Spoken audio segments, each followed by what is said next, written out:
దీక్ష పొందుతారా ఆ పాటకు రచించినందుకు జాతీయ స్థాయిలో వాడు మొట్టమొదటిసారిగా లభించింది కనుక శ్రీ సాహిత్యం, శ్రీ కవిత్వం ప్రజా భాష ప్రజలకు చేరువలో అందుబాటులో ఉన్నది. అంతేకాదు ప్రపంచంలో అనేక గ్రంథాలను, అనేక సాహిత్యాలను, అనేక పుస్తకాలు ఇంగ్లీష్లో ఉంటే తెలుగులో అనువాదం కనుక శ్రీ భౌతికంగా లేడు, కానీ మన మాటల్లో ఉన్నాడు, మన పద్యాలలో ఉన్నాడు, మన పాటలలో ఉన్నాడు, విప్లవోద్యమంలో ఉన్నాడు, ప్రభుత్వంతో ఘర్షణ పడేదాంట్లో అది స్పృహ ఉన్నది, అది స్ఫూర్తి ఉన్నది, మన భావవ్యాప్తి ఉన్నది. నిరంతరం దీర్ఘకాలిక పోరాటంలో ఆయన నిజం ఉన్నది. అదే ప్రజానిజం, అదే మార్క్సిజం, అదే ప్రజాపక్షం. కనుక శ్రీ ఈ కాలానికి మనం పరిచయం చేయాల్సిన అవసరం లేని మనం పాలకులు గుర్తించలేదా అని బాధపడాల్సిన అవసరం లేదు. ప్రజలకు గురజాడ అప్పారావు ఆయన కూడా కవి, సాంఘిక దురాచారం నిర్మూలన ఆయన కూడా ప్రయత్నం చేశారు. ఆయన కొంత ఐడియా తీసుకొని ఇంకా వారసులు చాలా మంది ఉపయోగించారు. మన రాష్ట్రమే కాదు, మన దేశం 1983 జూన్ 17వ తారీఖున సరే ఆయన సాహిత్యంలో చేసిన సేవ ఎనలేనిది. ప్రజాకవి, మహాకవి, మరణం లేదు. ఈ కార్యక్రమం నిర్వహించిన ప్రజలందరికీ వచ్చిన స్వల్ప మంది అయినా వికాసమైన శ్రీ అభిమానులు మరొకసారి శుభాకాంక్షలు తెలియజేసి ముగిస్తున్నాను. జై జై తెలంగాణ, జై శ్రీ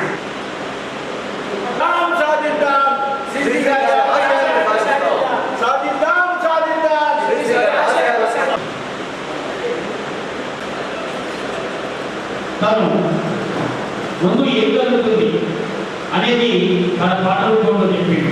ఏ స్వతంత్రం వచ్చినా ఏది వచ్చినా ప్రజలకు ఏం లేదు, బానిస సంఖ్యలు తప్ప అనే పదాలను తన కవిత్వంలో చూపించి ప్రజల హృదయాల్లో కవి రచన కవిత్వం కవుల హృదయాలలో మరి ముందుకు తీసుకెళ్తూ వారు ప్రయాణాన్ని సాగించి చివరకు క్యాన్సర్ వ్యాధితో 83 జూన్ 15న అస్తమించారు.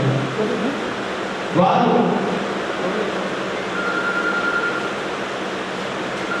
అల్లూరి సీతారామరాజుతో వాడిన రాసిన ఒక పాటలు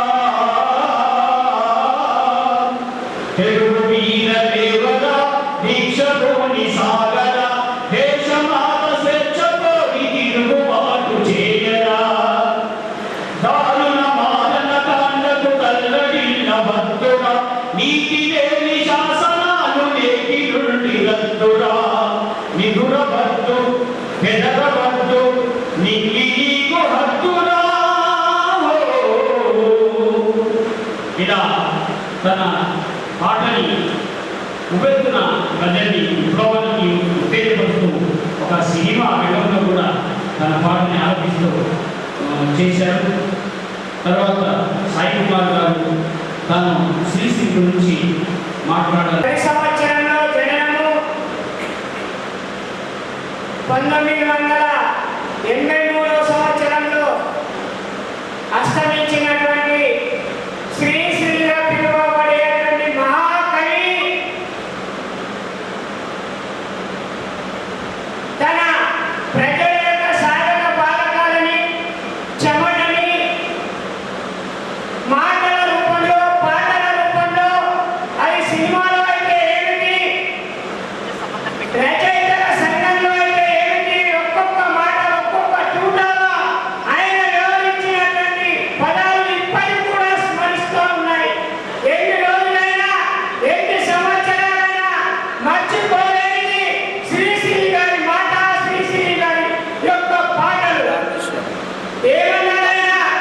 కొంతమంది యువకులు పుట్టుకతో వృద్ధులు, కొంతమంది యువకులు పుట్టుకతో వృద్ధులు జీవన బృందావని మాటలు అని కొంతమంది యువకులు ఉంటారు. సమాజం పట్ల అవగాహన ఉండదు. వారు ఎందుకు పుట్టారో తెలియదు, ఎందుకు బతుకున్నారో తెలియదు. అలాంటి వారు శవాలతో సమానం. కొంతమంది యువకులు పావన జీవన బృందావనాన్ని మాటలని దేశంలో 10 మందికి అవసరమైనటువంటి సామాజిక కర్తవ్యాన్ని ప్రజల యొక్క భావాన్ని వారు బాగుపడే విషయంలో భాగం పంచుకుంటూ వారి బాధ్యతను గుర్తు చేస్తూ వారితో పాల్గొనేటువంటి వాళ్ళ గురించి ఎంత చక్కగా ఆయన చెప్పారు. అదే కాదు, ఆయన రాసినటువంటి మరో ప్రపంచం పిలుస్తుంది, మరో ప్రపంచం పిలుస్తుంది, పదండి ముందుకు, పదండి దోషకు, పదండి పరిగెత్తుదాం అంటూ ఆయన రాసినటువంటి మరో ప్రపంచం కానివ్వండి, లేకపోతే మహాప్రస్థానం కానివ్వండి. అదే కాదు, వారు ఒక సందర్భంలో ఏం చెప్పారంటే, కుదిరితే పరిగెత్తు, లేకపోతే నడువు, అది చేత కాకపోతే పాటుకు అయినా వెళ్ళు, అంతేగాని ఉన్న చోటనే ఉండకు.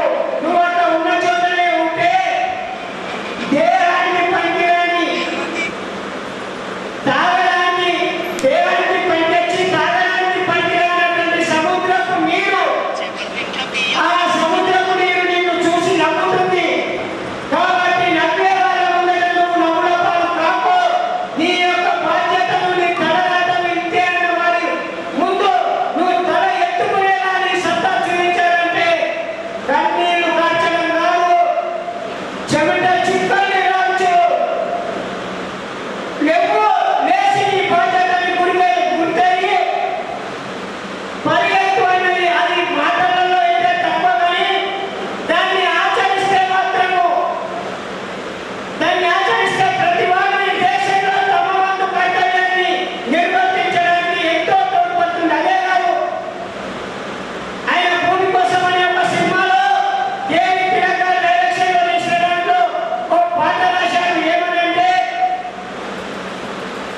ఎవరో వస్తారని, ఏదో చేస్తారని ఎదురు చూసి మోసపోకుమా, నిజం వచ్చి నిద్రపోకుమా.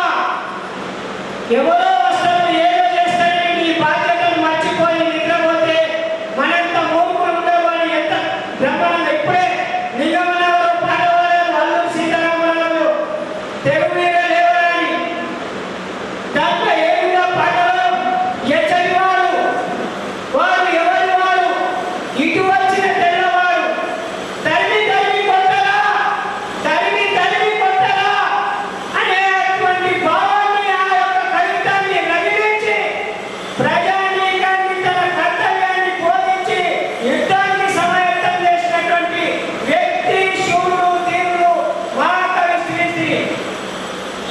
వారి వర్ధంతి సందర్భంగా వారికి యావత్తు తెలుగు రాష్ట్రాలే కాదు, మిత్రులు ఇంతకుముందు అన్నట్లు భారతదేశ ప్రభుత్వం గుర్తింపు ఇవ్వాలి. కానీ ఆయన పేదల ప్రజల పక్షాన నిల్చున్నాడు కాబట్టి, ఆయన భూమి కోసం, ముక్తి కోసం, విముక్తి కోసం ఆయన మద్దతు ఇచ్చాడు కాబట్టి ఆయన ప్రభుత్వం అవార్డులు ఇవ్వకపోవచ్చు.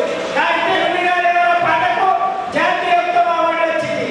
కాబట్టి అలాంటి శ్రీశ్రీ గారి యొక్క వర్ధంతిని సందర్భంగా మనం ఇవాళ ప్రజల్ని అందరినీ కూడా, యువకుల్ని, ముఖ్యంగా విద్యార్థుల్ని వారి కర్తవ్యాన్ని నెమరేసుకుంటూ ముందు పోవడంలో మన యొక్క బాధ్యత, శ్రీశ్రీ కర్తవ్యాన్ని నిర్వర్తించడం జరుగుతుంది. కాబట్టి ఈ సందర్భంగా శ్రీశ్రీ గారికి నివాళులు అర్పిస్తూ జో శ్రీరంగ శ్రీనివాసరావు గారికి, జో శ్రీరంగ శ్రీనివాసరావు గారికి. పీడిఎస్గా పనిచేస్తూ నిజామాబాద్లో అనేక భూ పోరాటాలు, అలీవాడి మైదానం అనేక పోరాటాలు చేస్తూ ఆ ఉత్తేజాన్ని పొందిన వారిలో సాయి కుమార్ తను ఒకసారి శ్రీశ్రీని జోహార్ అర్పిస్తూ మాట్లాడారు. ఎవరో వస్తారని, ఏదో చేస్తారని ఎదురు చూసి మోసపోకుమా, నిజం మరచి ఎదురపోకుమా.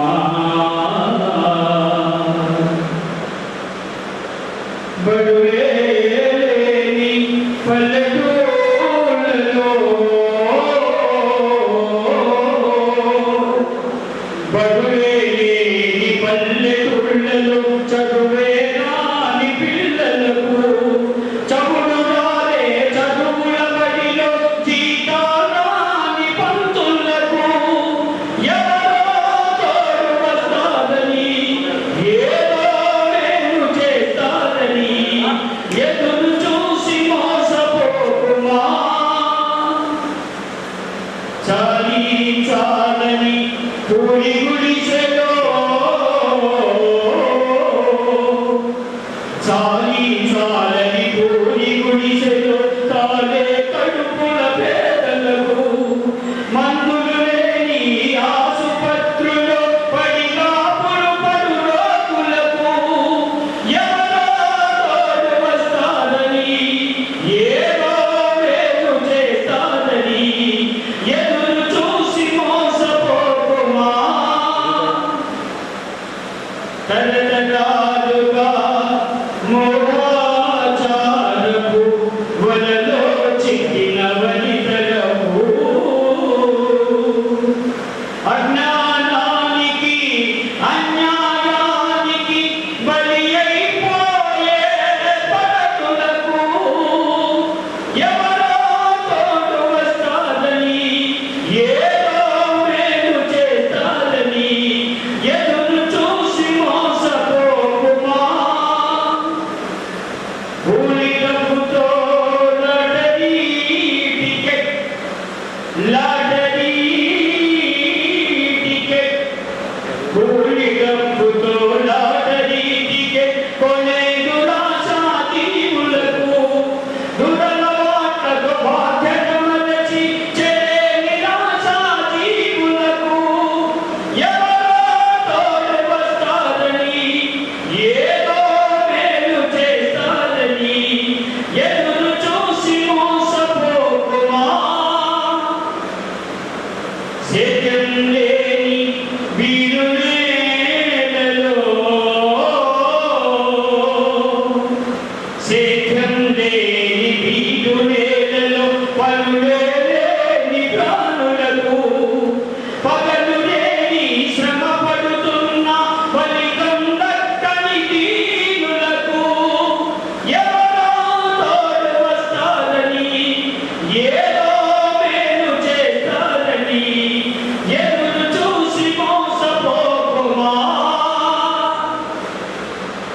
ఒక సబ్జెక్ట్ మీద కాకుండా అనేక రకాల మీద తన ఎవరో వస్తారు ఏదో చేస్తారు మీరు ఎవరి కోసం మీరు ఎదురు చూడవలసిన అవసరం లేదు తనకు తానై ఒక వీరుడై ఈ సమస్యను ఎదుర్కోవడానికి మీరే ముందుకు రావాలని ఎవరో అని మా భూమిలో తన భూమి కోసం అనే సినిమాలో రాసిన పాట ఇప్పుడు మహిళలు మూఢనమ్మకాలు ఉన్నారు అటువంటి వారి మీద పిల్లల మీద లాటరీ టికెట్ కొనే వాళ్ళ మీద మన రైతుల మీద కూడా ఒక్కొక్క వారి మీద ఈ పాటని రాశాడని నేను మీకు వినిపించాను. పురుషోత్తం రావు గారు మన Nizamabad district common information board secretary district common information board secretary Nizamabad అందరికీ ఒక కొత్త శ్రీ అంటే శ్రీరామ శ్రీనివాసరావు గారు 42వ వర్ధంతి సందర్భంగా ఏర్పాటైన సమావేశానికి ఇచ్చేసినటువంటి సమావేశం మీద పెద్దలు మరియు సమావేశం ఉన్నటువంటి ఆత్మీయ మిత్రులు మరియు ఎలక్ట్రానిక్ మీడియా మిత్రులందరికీ నా యొక్క శుభాభినందనలు తెలియజేస్తున్నాను. అయితే లింగమన్న చెప్పినట్టు నేనేమో కవి గాను ఏదో సందర్భంగా అప్పుడప్పుడు రాస్తూ ఉంటాను. నేను మిగతా కవి కాను ఈ సందర్భంగా తెలియజేస్తాను.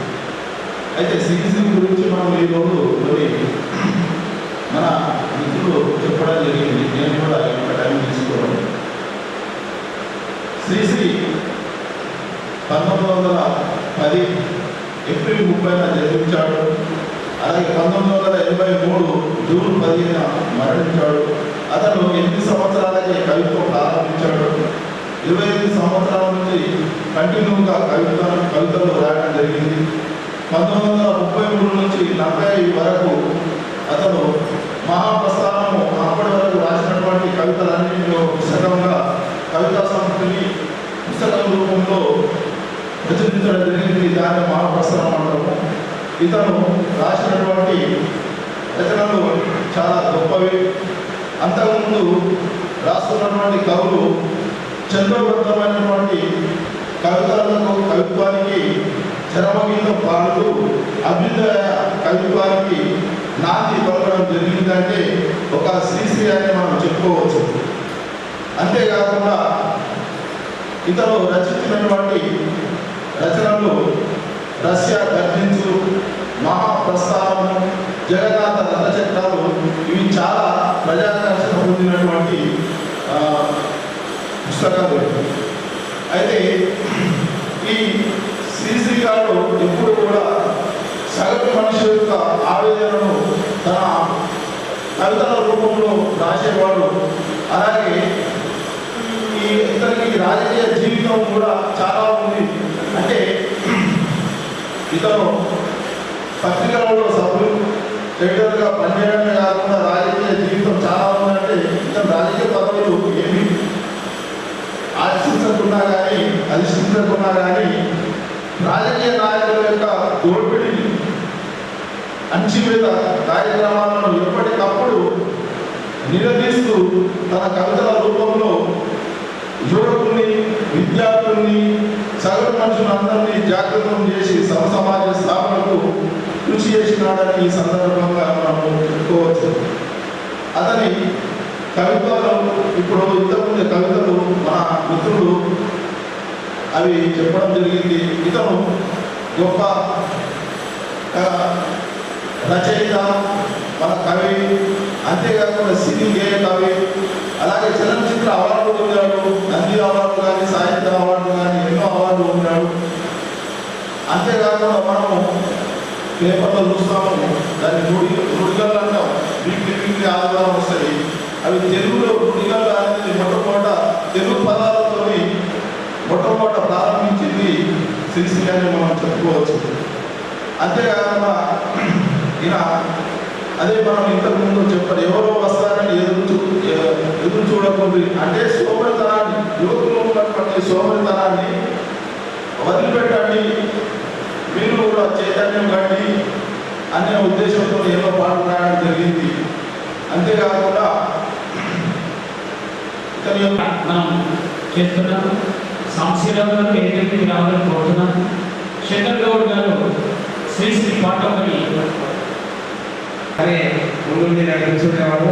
కాబట్టి నాతో పాటు ఇది చేస్తున్నప్పుడు నాతో పాటు ఇంకా అప్పుడు భాస్కర్ గారి, శ్రీధర్ గారి వాళ్ళందరూ మా విజయసాగర్ గారు ఉన్నప్పుడు ఈ కార్యక్రమాన్ని చేసేవాళ్ళం. మరి శ్రీశ్రీ గురించి చెప్పినట్లయితే ముఖ్యంగా ఆయన చిన్నప్పుడు అంటే 9వ ఏళ్ళే కవిత రాసినటువంటి గొప్ప కవి, చిన్న వయసులోనే రాసిన కవి అంటే శ్రీశ్రీ గారిని చెప్పవచ్చు. అతను మరి అప్పుడు విప్లవాలు లేవు. అతని హృదయాన్ని సామాజిక దృక్పథంతో ఉన్నటువంటి పాటలు, రసవత్తమైనటువంటి పాటలు రాసినటువంటి వ్యక్తి మొట్టమొదటి. తర్వాతనే తాను సమాజాన్ని అర్థం చేసుకొని సమాజం ఎక్కువైపోతుందనే ఉద్దేశంతో తాను రాసిన పాటలు చాలా ఎన్నో ఉన్నాయని మనం చెప్పవలసిన కూడా మనకి ఎంతో మంది చెప్పారు. మరి ఒకటి అన్నాడు శ్రీశ్రీ గారు, అగ్గిపుల్ల సబూరుల కవితలు కాదు అనడం అని కూడా తను చెప్పాడు. అగ్గిపుల్ల కానీ సబూరులా కానీ ఏదైనా ప్రతిదీ కూడా చిన్న వస్తువుతోని, అట్లాగే పుల్లిన ఎన్నికలు అనే దాంట్లో కూడా తను చక్కగా రాసినాడు. పదండి ముందుకు పోదాం పై కానీ మహాప్రస్థం రాశారు. అలాగే రాణి నష్టాలు రాణి అనే పద్యాలు కూడా చాలా చక్కని పద్యాలు మరి కవితలు రాసినటువంటి మహాప్రస్థంలో అయితే చాలా చక్కని పుస్తకం అది. మరి అది ఎన్నోసార్లు చదివినటువంటి సందర్భంలో అతన్ని గుర్తు చేసుకోవడం మరి సభలో ఇంకా చాలా మంది ఉన్నారు. మరి ఇలాంటి వ్యక్తిని నేను పాఠశాలలో ఎన్నో సందర్భంలో ఈ పాటలు చెప్తూ మరి కార్యక్రమాలు నిర్వహిస్తాం. ఈరోజు పాఠశాల లేదు కాబట్టి ఇక్కడ చేయడం అనేది జరుగుతుంది. కాబట్టి పాఠశాలలో అయితే నేను దాదాపుగా తెలుగు పండితుగా మరి ఒక 25 సంవత్సరాలు చేస్తున్నాను. ప్రస్తుతం వినోద పాఠశాలలో తెలుగు పండితులు పనిచేస్తున్నాను. మరి మా జానకపేట మా పెద్దన్న నగర ముందు లక్ష్మణ గారి లింగమన్న గారి మాకు ఎప్పటి నుంచే నాటికలుగా కూడా మాకు అనుభవం అందరూ చేసినటువంటి వాళ్ళే. కాబట్టి వీళ్ళతో ఎంతో నేను సాహసం చేసి వాళ్ళ ఎన్నికలు ఉన్నాను. కానీ మధ్యలో ఉద్యోగం వచ్చిన తర్వాత నేను మామూలుగా ఈ కార్యక్రమంలో రాలేదు కూడా. ఈ మధ్యనే మరి సీతయ్య గారు కానీ లింగమన్న గారి అలాంటి పిలిచినప్పుడు మన ముఖ్యంగా ఈ నిర్మాణ బాధ్యత ఉన్నటువంటి మన రామ్మోహన్ సార్ గారు చాలా ఎక్కువ సార్లు పిలుస్తూ ఉంటున్నాను ప్రతి కార్యక్రమంలో. మరి మా దగ్గర ఉంటారు రామ్మోహన్ సార్. కాబట్టి ఈ విధంగా ఈ మధ్య వస్తున్నాను. లేకుంటే పాఠశాలలో కానీ నేను టీచర్ ట్రైనింగ్ ఇవ్వడం కానీ అలాంటి దాంట్లో ఎక్కువ ఇస్తున్నాను. మరి మహాకవి శ్రీ గారు మనం యాద చేసుకోవడం అనేది చాలా తక్కువ. ఎందుకంటే మరి అతను మన ఆంధ్రాలో కలిసి ఉన్నప్పుడు మరి పెద్ద ఎత్తున అధికారికంగా సభలు నిర్వహించేవారు. ఇప్పుడు తెలంగాణ వచ్చింది కాబట్టి అతను ఆంధ్రాన్ని ఇండక్షన్తో సభలు నిర్వహించుకోవడం చాలా దుర్దినం అని చెప్పవచ్చు. కాబట్టి ముందుకు రాలేదు. ఇంకొకటి ఏంటంటే అభ్యుదయ కవులు అంటేనే సమాజంలో ఎదిరించే వాళ్ళు అని మనం ఇప్పుడే సిద్ధంగా గారు చెప్పారు. మరి అలాంటి ఎదిరించే వాళ్ళను సభలు కావాలంటే భయపడుతూ ఉంటారు. మనం ముందు మనం వ్యక్తులుగా ప్రతి దాంట్లో ఎప్పుడైతే భయపడతామో ఆ భయంతోనే మనం సభలు కూడా నిర్వహించుకోలేకపోతున్నాం. ఇంకా సభల్లో ఏదైనా ఉన్నాయి వాటికి మంత్రాలు వస్తారు. కానీ ఇలాంటి కార్యక్రమాలు ఎవరు కాదు. ఎవరైతే దీనిలో ఎక్కువగా పాల్గొంటారో వాళ్ళే వస్తారు తప్ప మనం ఎప్పుడు కూడా చెప్పిన పాట వస్తే